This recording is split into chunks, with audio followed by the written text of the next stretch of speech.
Morning everybody, Robert Radford here with 50 years of chess. I've got another really good game for you. It's a game with Andrew Gregory from the Bath Chess Club. We met over the board, must be about 4 or 5 times, something like that, maybe 6. Andy did get 2 wins against me in those games. A lot of them were drawn, but this was in the Frome Congress 2013, which I've shown games from before. This was one that I won in the major there, and I met Andy in the first round. I'll give you a bit of information about Andy. He's a member of the Bath Chess Club. He was born in 1965, so he'd be 60 now. He was the son of Roy Gregory. As you know, I did a game on Roy Gregory, and I told you a fair bit about him. He's a very upright person, and one of the most friendliest men you could meet over the chessboard. And Andy followed after him. He was a very nice guy. I remember he was very gracious. In one game we played, I turned up for a match at Bath, and I had a really bad cold and sore throat, and I was coughing and spluttering all night. And I did apologise to Andy, and he was fine. He just said, "No worries, no problem. That's Andy." He didn't care. He went on and won anyway, so it didn't put him off. So, at that time when we played, I was 60 and he was 48. He peaked as in his chess rating around 2017, when he had a rating of 2013. He was Somerset champion that year, so he was really playing well at that time. And in this game I was rated 1893 and Andy was rated 1788.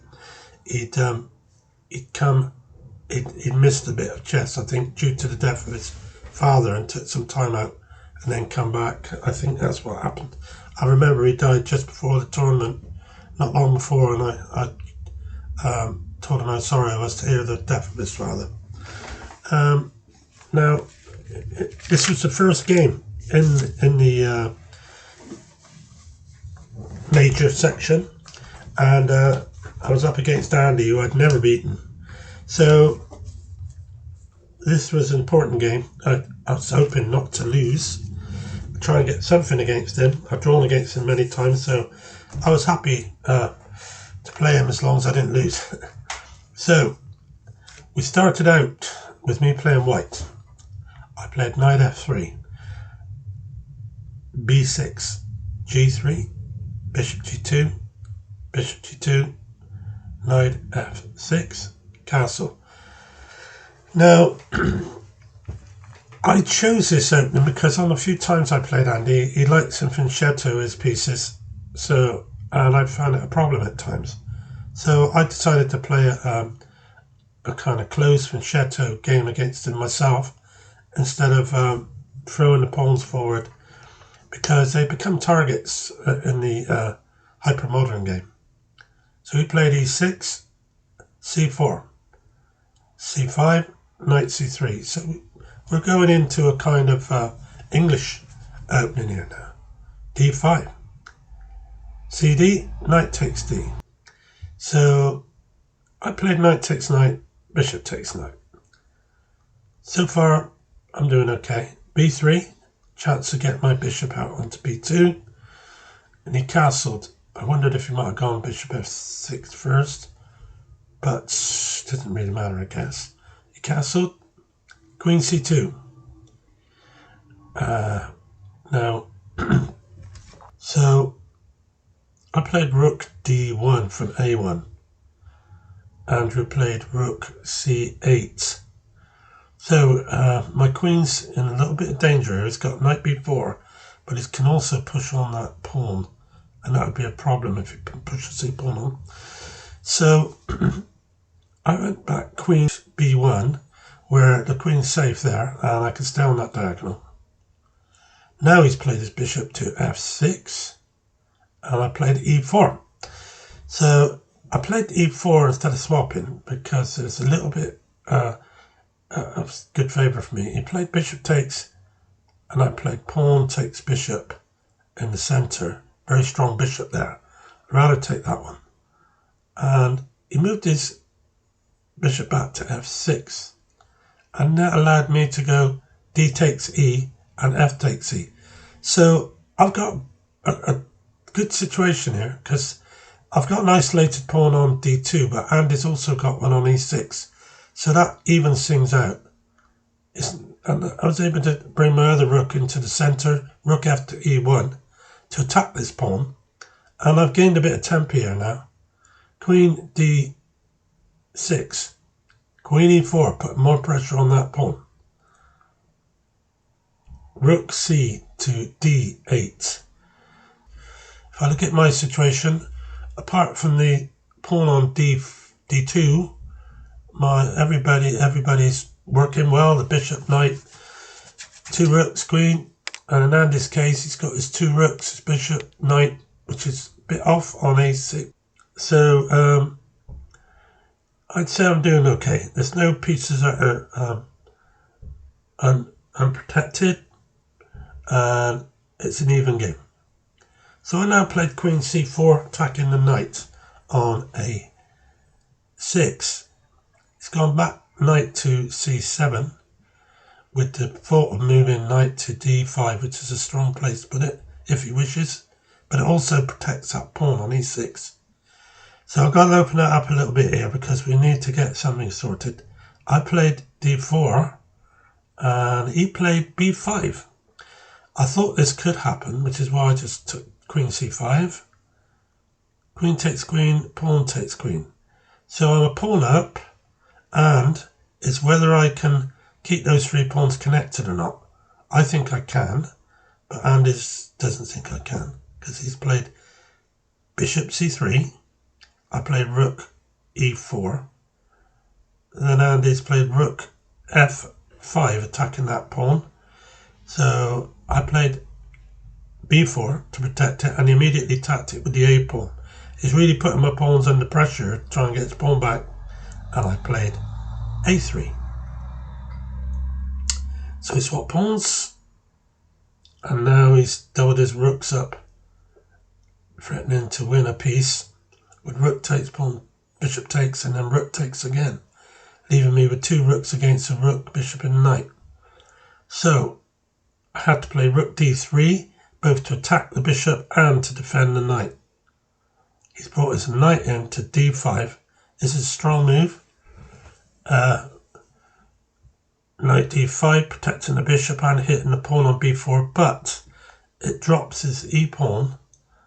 But before I win that pawn, I have to make sure I attack his rook. And he played bishop takes b4. This can't be right, I don't think. I'm just wondering, before he took that pawn and I played bishop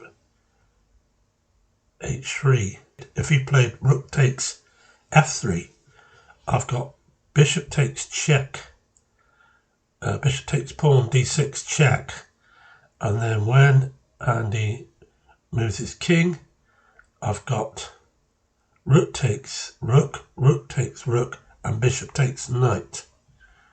So yeah, I'm okay. I'm still okay. So he took this pawn on b4, which means now he's undermining the c5 pawn, and it could all collapse from here if I don't watch out. But when he took that pawn, I thought, well, I've got to take the rook. Surely I've got to take the rook. So I took the rook on f5. He took it with his rook, and then I played knight h4, attacking the rook, and he played rook to h5.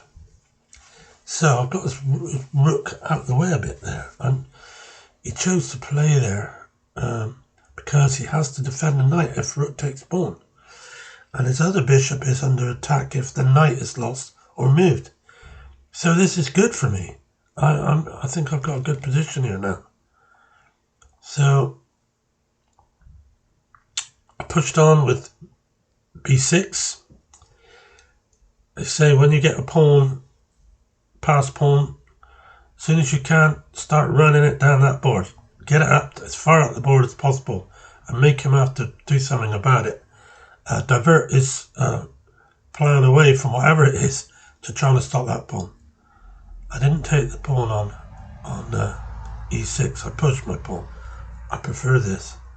So he went bishop to a5, and now I took the pawn. So this is good.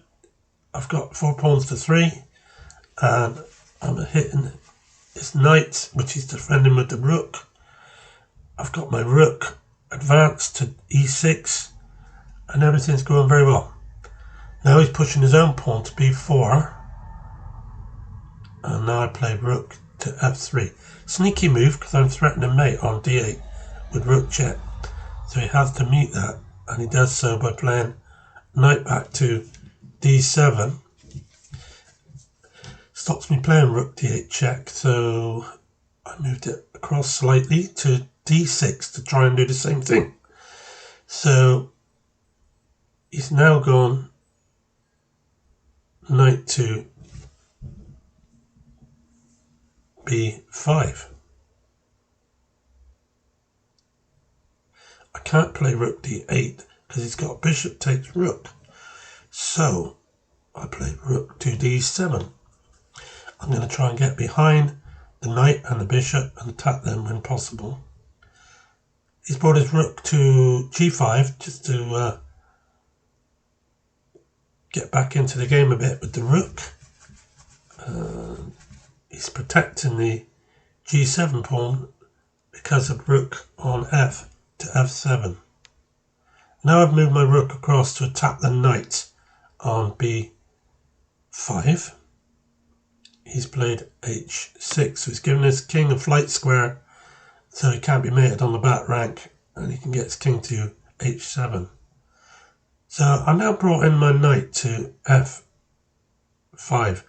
This is a good move, I think, possibly. So he's dropped the knight back to blockade that pawn and rank. So h4 and rook g4. Rook d3, rook c4, attacking the pawn on c6. So I'm now threatening a strong game here. If he takes that pawn, I can play rook takes pawn check, and I also got another strong position with rook b8. So he's gone in knight to e6 to protect that pawn. And I've come back with my rook attacking the bishop on a5. Push the pawn. He's letting the bishop go because he believes he can queen, which I believe he can. But I don't think he's going to be able to. So I took the bishop. He took my pawn. He didn't push the pawn like I thought he would. And I don't think it mattered anyway. I think he's losing regardless, being a piece down. His whole rook down. So I played knight check, forking the rook and queen. That killed the game for Andy, and he resigned. So there we are. That was the game. My first win over Andrew Gregory, and I was very pleased with it. It was a good game. There was a lot going on there, very, very complicated at times. But he did get a bit overloaded, protecting his pieces, which were always under attack. And I think I just played better on the day. He could perhaps play better himself, but he didn't do too bad, I don't think. I just think I got on a good day. So this win enabled me to go on to win the tournament. And here we have the final table for the 2013 Frome Congress, the major. As you can see, I won it there, and it's down here. It was a tough fought tournament. I wasn't the highest rated player. There were several. It was a strong field for a major. But it was a highly competitive tournament. Roger Gregory is there, the guy who I've put a game off recently, who I beat in this tournament in the last round, Andy in the first round. As you can see, I lost one game to Iber Bellas, but I did win 4 games, which is why Paul Jackson, who was unbeaten, was joint first with me, because he had 3 wins and 2 draws. So I was the Frome Sunset champion for 2013 major section. Okay, so thanks for watching. I hope you enjoyed it. This game, I thought it was a cracking game. Right, there we are. I'll see you again shortly, and goodbye to everyone. I'm sure to have another game in the next day or so, and I hope to see you then. Bye.